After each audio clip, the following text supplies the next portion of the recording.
Hiya peeps, hope you can hear me. I was going to record this as a quick video and upload it later, but I might as well just quickly do it live while I'm here. If you want to put any comments or anything on afterwards, you can do. I'm working on a lot of arcade restorations at the moment, as you've seen from my recent videos. And this is the latest one that I'm working on. You can see I've got a few in the background there to be worked on yet, and I've got a load of equipment to test. But yeah, I've still got a few things to do. This is my first Dino King cabinet. I've been looking to get one of these for a while, finally put one up not long ago, and it's off a friend who's already got a couple of his own, and I've been loving seeing these at the revival events, and I've been wanting to do my own, so that's what I'm now finally doing. And it took me a while to think about what I want to do exactly, so I sat and I thought about it, and obviously I've put a few posts up about what I want to do and why. And with these being original Sega cabinets, I thought, well, I wanted to do a Sega game, and I wanted to do something that nobody else had done before. So what I've done is I'm making this into a SegaSonic the Hedgehog game. Now, a lot of people don't really know about this game or what it's about, so I'm going to quickly try and explain briefly what it is. It was released in 1993 with very limited exposure to a Japanese market. It was released, it's actually a 3-player trackball game, which makes it very unusual. And the idea is that it's basically, if Sonic 3D Blast wasn't shit, this is what it would be. This is a much more arcade style game. It's just running and jumping and, you know, racing to the end of the level. It's not slow, it's a very quick game. It's kind of hard to control as well to begin with. But it's a very cool game. It's the first game that introduced the characters of Ray and Mighty, who found their way eventually into Sonic Mania on the DLC pack. And they've got no special abilities or anything in this, but yeah, it's just a cool little game, and it's a shame it never made it outside of Japan. Apparently tests didn't do well, but you've got to think about the era of the arcades at the time. It was all about fighters, everything moving into polygons and 3D games, and the test plays just didn't do very well. And even though it's a really good game, you know, it got decent reviews from people who've played it. Because there were no original machines, you know, because not many people played it, because it never reached the West, not many people have heard of it or experienced it. So I thought it would be a cool idea to make this little Dino King cabinet into a dedicated machine for this. Now, there's no way you can fit 3 people on, but thankfully after a bit of digging around, I've decided to give these mini 2.5 inch trackballs a try. And what's cool about them, as you can probably see, is they've got a very small housing, which makes them perfect for mounting in the very small control panel space.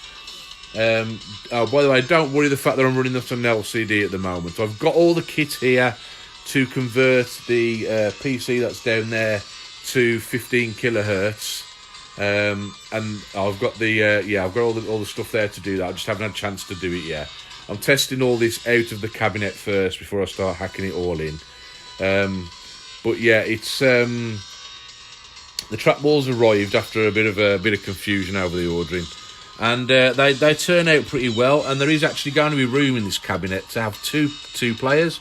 So I thought that was that was the way to go, rather than go with a single 3-inch trackball that's going to take up all the control panel space and be a bit of a pain to kind of shoehorn in there.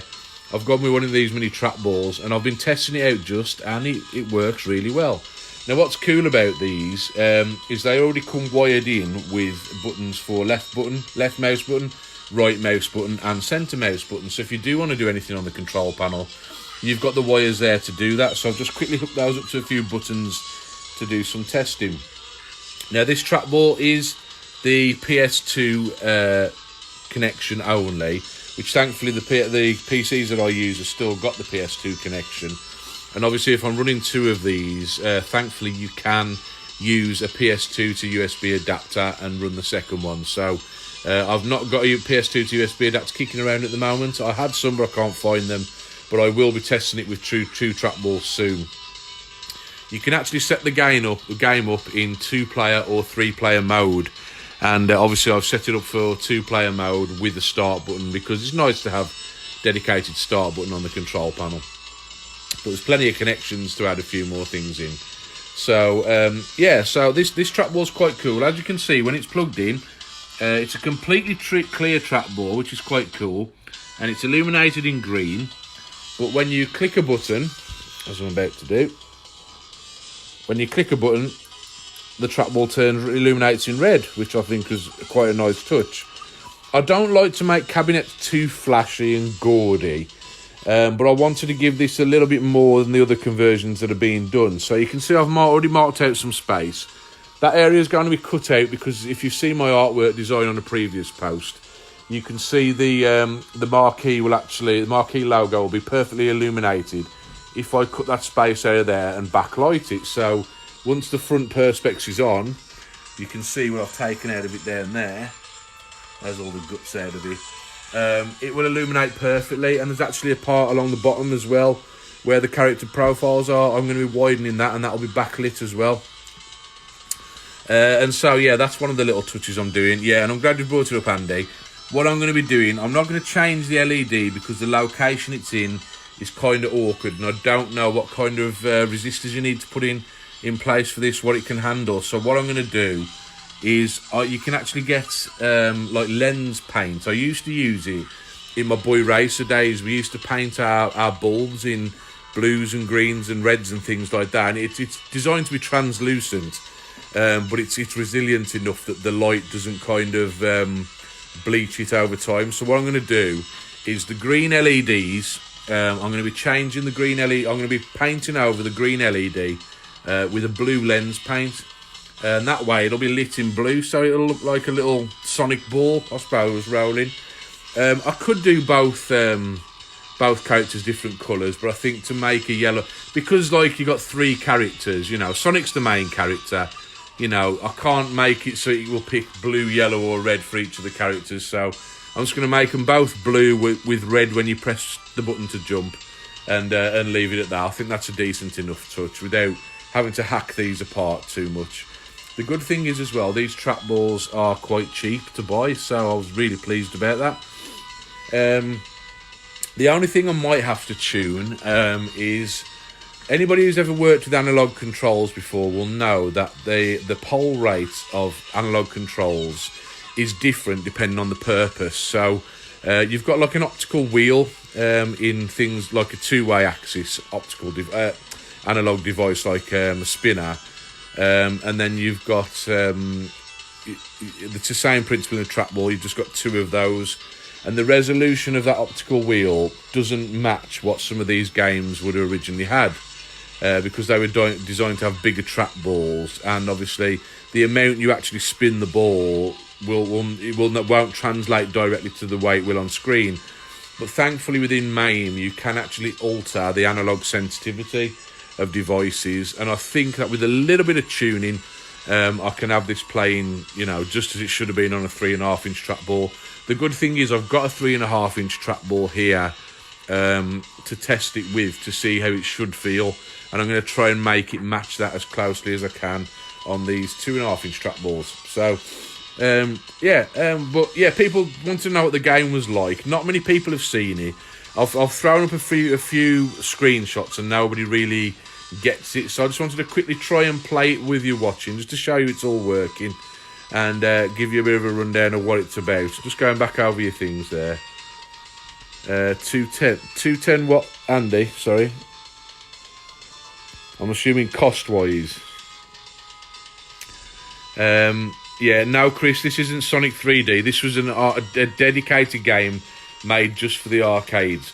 The reason it's called SegaSonic the Hedgehog, apparently there was some, you wouldn't think it really for the time when Sega were at their peak, but there was some issue over the name Sonic, and apparently they forgot to renew the license to Sonic as an IP for that year, and because it was too late to register it, they had to change it to something, so they changed it to SegaSonic, which is, you know, people are just going to call it the Sonic the Hedgehog, whatever, you know, however they're going to play, you know, however they're going to use it and however they're going to refer to it. And Sega knew that, so it doesn't really matter, but they had to put that into the game in order to release it. So it was always just going to be called Sonic the Hedgehog. So in the game, I'm going to try and do this with with one hand, which is going to be extremely difficult because I'm kind of balancing everything on my knees and things like that. It's cool how that trackball's lighting up my knee, by the way. So what I'm going to do, I'm going to move the trackball onto my lap here. So small compared to the big 3-inch trackball, so.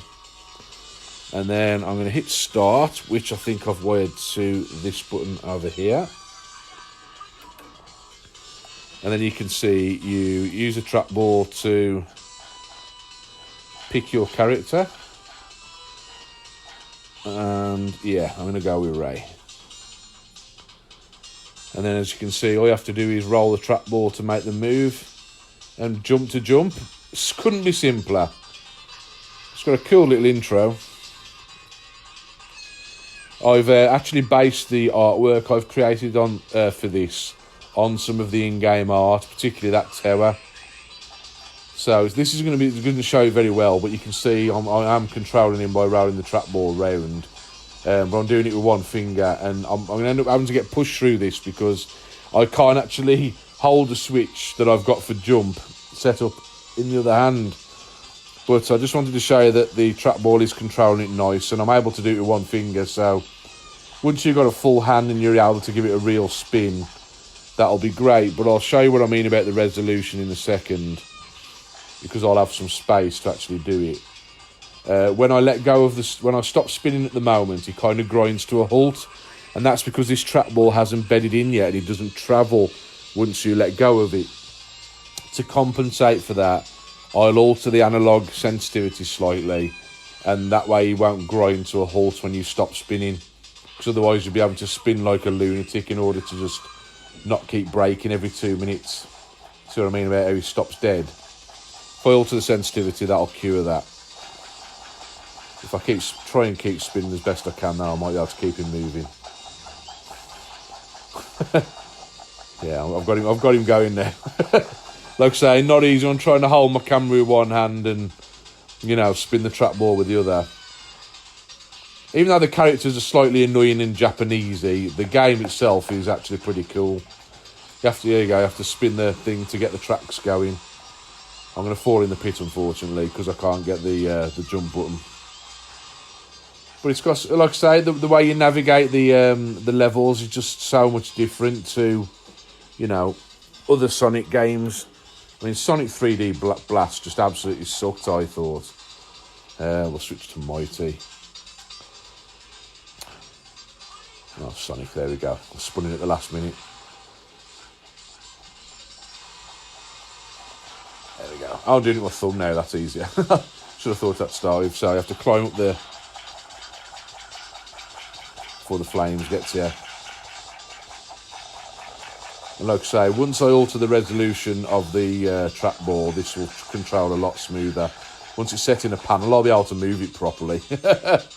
But that is what the game's like, and that's all I really wanted to show you. I just wanted to show you what the game is like, because some people have never seen it. This is going to be a cool little game to set up, because nobody's ever really done this, and you know, to have this as a dedicated machine, it never really got its own dedicated machine, so I've had to kind of create the artwork from scratch for it and everything. And there's only about 3 or 4 boards still out there in the wild, so, and you're not going to find them over here, that's for sure. So I thought it was the perfect machine to do this with, and pretty soon I'll have the art on order. I've got a custom piece of Perspex being made for there. I've got a custom piece of metal being stamped for the control panel, and obviously this will be set. There'll be 2 trackballs set into it either side. You can see there's plenty of room for those 2 trackballs. So anyway, I just wanted to give you a quick rundown of that, and I'll show you a bit more as it comes along, but I'm going to try and resist showing you a video until the thing's fully complete. But you'll all get a chance to play this at events coming up. It'll definitely be at the next revival, and again, it's another unique machine that you wouldn't otherwise see elsewhere. Okay, it's emulated, but you know, finding a board for this is going to be nigh on impossible. So this is the closest you're going to get to playing the original game. So anyway, I hope you enjoyed it anyway. Drop me any questions and I'll try and answer them in my future videos. See you later.